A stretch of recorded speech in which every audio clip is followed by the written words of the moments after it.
दिगंबरा दिगंबरा श्रीपाद वल्लभ दिगंबरा, ऐसे नाम घोष के साथ हर्ष उल्लास से सभी भाविक यहाँ पर दर्शन करने के लिए आते हैं।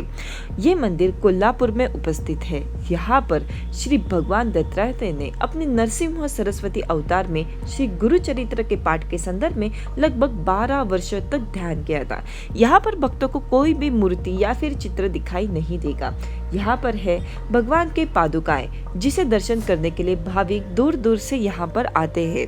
महाराष्ट्र, कर्नाटका से बहुत दूर से भाविक यहाँ पर आते हैं। 13वीं 14वीं सदी में महाराज यहाँ पर रहे थे। 15-16वीं सदी में उनके जो भक्त थे श्री सरस्वती गंगाधर द्वारा यहाँ पर उन्होंने भगवान के ऊपर गुरु चरित्र लिखा गया था। इसमें लिखा गया है कि भगवान ने खुद कहा है कि यहाँ पर आप मेरे पादुका के जब दर्शन करोगे तब मैं आपको वही उपस्थित पाऊंगा, और इसी के साथ साथ आप यहाँ पर जो भी मनोकामना मांगोगे मैं आपकी पूरी कर दूंगा। पंचगंगा घाट के ऊपर 51 ये है सीढ़ियाँ है, उसे चढ़कर हम लोग मंदिर के दर्शन करने के लिए जाते हैं। बहुत ही खूबसूरत नज़ारा हम लोगों को पंचगंगा का दिखाई देना पड़ता है। हेलो फ्रेंड्स, मैं हूं मिनल और फाइन इंडिया में आप सभी का बहुत बहुत स्वागत है। मैं अभी आई हूं नरसोबाची वाड़ी महाराष्ट्र में। ये जो मेरे पीछे आप टेंपल देख रहे हो, ये भगवान दत्त के अवतार नरसिंह सरस्वती जी का ये टेंपल है। इन्होंने यहाँ पर 12 वर्ष तक तपस्या की थी। और मेरे पीछे देख रहे हो ये हो पंचगंगा रिवर, जिसके तट पर ये मंदिर बसा हुआ है। इन्होंने यहाँ पर 12 साल तपस्या की थी। और इसके बाद ये जब यहाँ से जा रहे थे तब यहाँ पर उन्होंने अपने पादुका रखा है और वो यहाँ से चले गए। तो ये बहुत ही हिस्टोरिकल प्लेस भी है। मैं आपको बताऊंगी वो क्यों। तो हम लोग फर्स्ट आ गए हैं यहाँ पर हाथ पाँव पैर धोने के लिए। फर्स्ट हम अपने आप को स्वच्छ करेंगे, उसके बाद भगवान के दर्शन करने के लिए जाएंगे। बहुत ही ज़्यादा भीड़ है, मेरे पीछे आप देख सकते हो। यहाँ पर थोड़ा सा काम चालू है मंदिर के तट के ऊपर। तो चले अभी दर्शन करते हैं। शाम का वक्त है, बहुत ही अच्छा क्लाइमेट हो गया है। समर का टाइम होने से ज़्यादा गर्मी नहीं हो रही है। तो चले चलते हैं। यहाँ नदी के दूसरे तट पर अमरेश्वर का मंदिर है और इसलिए इस स्थान को अमरपुर भी कहा जाता था। पास ही शक्ति तीर्थ है, जहाँ 64 योगिनी शक्तियाँ निवास करती हैं, अमरेश्वर की सेवा और पूजा करती है। इसलिए इस स्नान को श्री नरसिंह सरस्वती के नाम पर नरसोबा वाड़ी कहा जाने लगा। आप इस घाट पर घंटों तक भगवान का नाम स्मरण करते हुए बैठ सकते हो। हाथ पैर तो धो लिए, इसके बाद यहाँ पर बोटिंग भी होती है, जिसके 30 रुपीज़ पर चार्जेस है। हम लोग अभी जा रहे हैं टेंपल के अंदर दर्शन करने के लिए। तो चले। मनोरम्य पंचगंगा नदी के तट पर औदुंबर के पेड़ के नीचे इस मंदिर का निर्माण किया गया है। गोलाकार बना हुआ ये मंदिर में बहुत सारे खंबे हैं और इस मंदिर का निर्माण बहुत ही अलग तरीके से किया गया है। आप वर्ष में कहीं भी कौन से भी समय में जाओ, इस मंदिर में आपको भीड़ जरूर मिलेगी।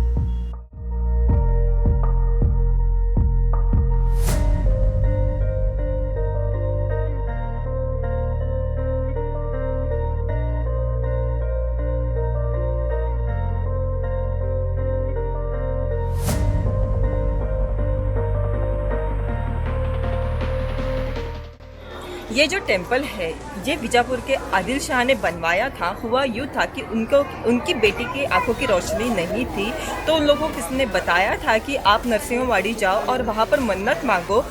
तो उन्होंने यहाँ पर आके मन्नत मांगी थी और जो पंडित जी है उन्होंने उनको जो अंगारा दिया था उसने अपनी बेटी के आंखों पर लगाया था, उनके आंखें आ गई थी।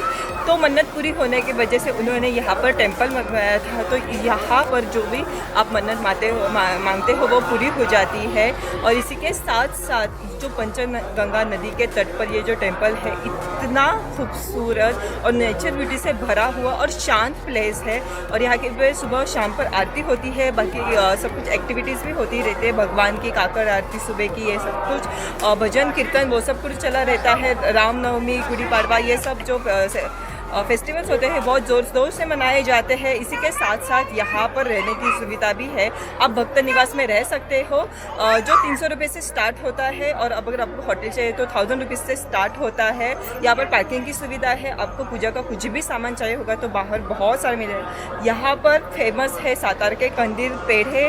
तो ये बेसिकली यहाँ से जो कोल्हापुर है 51 किलोमीटर की दूरी पर है, पास से ही आप कार से या फिर आपको बस भी आसानी से मिल जाएगी।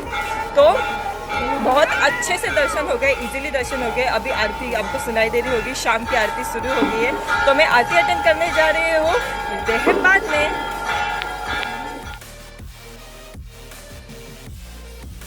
यहाँ मंदिर में दक्षिण द्वार और उत्तर द्वार है। जहाँ बारिश के मौसम में महापूर आता है, पानी भगवान के चरण स्पर्श करते हैं, उसे बहने देने के लिए इन दो द्वार का निर्माण किया गया है। दक्षिण द्वार एक छोटी सी खिड़की है जहाँ नवग्रह की तरफ बनाई गई है, जिसे आप झांक कर आप भगवान को मनोकामना मांग सकते हो। इसी के बाद यहाँ पर जब पूजा होती है तब शंख तीर्थ छिड़का जाता है, जिसे प्रसाद के रूप में लेने के लिए बहुत भीड़ रहती है। इस पूजा के होने के बाद यहाँ पर पालकी निकलती है। बड़े पैमाने पर लोग यहाँ पर दर्शन के लिए आते हैं।